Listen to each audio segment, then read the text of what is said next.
Love అంటే అది జరిగిపోవాలా? పెళ్లిదాకా wait చేయలేమా? ఇదంతా కాదు, సాయంత్రం నా రూమ్కి రా. నిజంగా నేనంటే ఇష్టమైతే నా రూమ్కి రా. లవ్ చేస్తే రూమ్కి వెళ్ళాలా? రూమ్కి వెళ్ళకపోతే లవ్ లేనట్టేనా? తనది ట్రూ లవ్ అయితే తనే అర్థం చేసుకుంటాడు. It's over.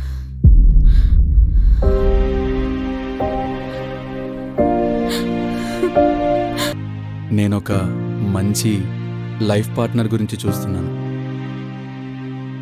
లైఫ్ని కొత్తగా స్టార్ట్ చేయాలనుకుంటున్నా. ఇతనేంటి నా మనసుకి ఇంత దగ్గరగా మాట్లాడుతున్నాడు? అమ్మ చెప్పినట్టు ఇతనే నాకు కరెక్టేమో. అంటే నువ్వెంత అందంగా ఉంటావు కదా, పెళ్ళికి ముందు నీకెవరు ప్రపోజ్ చేయడం కానీ వెంటపడడం కానీ చేయలేదా? ఇదంతా కాదు, సాయంత్రం నా రూమ్కి రా. ఇష్యూస్ ఏంటని అడిగి నేను ఇబ్బంది పెట్టనులే. ఇష్యూ ఏం లేదు. ప్రేమంటే తన దృష్టిలో వేరే ఎక్స్పెక్టేషన్స్ ఉన్నాయి. అవి నాకు నచ్చలేదు అంతే. లవ్ స్టోరీ ఉందట, ఇంకేం జరగలేదట. నేనేమన్నా చిన్నపిల్లన్న నమ్మడానికి? ఈ జనరేషన్ లవ్ దేనికోసం నాకు తెలీదా? మొత్తం అయిపోయి ఉంటుంది. నీ బ్రేకప్ స్టోరీ విన్నాకే నాకు అర్థమైంది.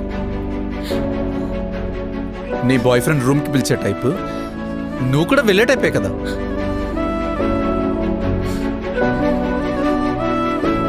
I know what kind of girls you are. అయినా నువ్వు ఫస్ట్ నైట్ రోజు అంత అగ్రెసివ్గా ఉన్నప్పుడే నాకు డౌట్ వచ్చింది. పెళ్లికి ముందు నేను ప్రేమించి తప్పు చేశానో లేదో నాకు తెలియదు, కానీ నేను పెళ్లి చేసుకుని మాత్రం తప్పు చేశాను.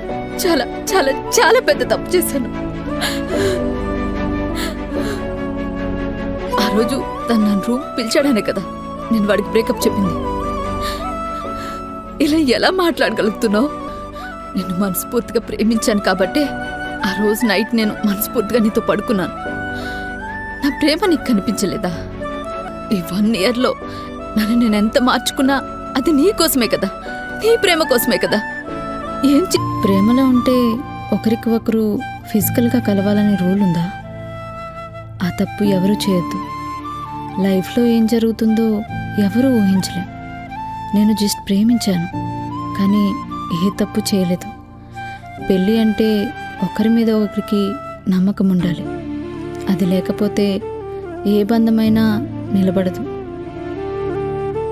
మీ ప్రేమకి గుర్తింపు లేని చోట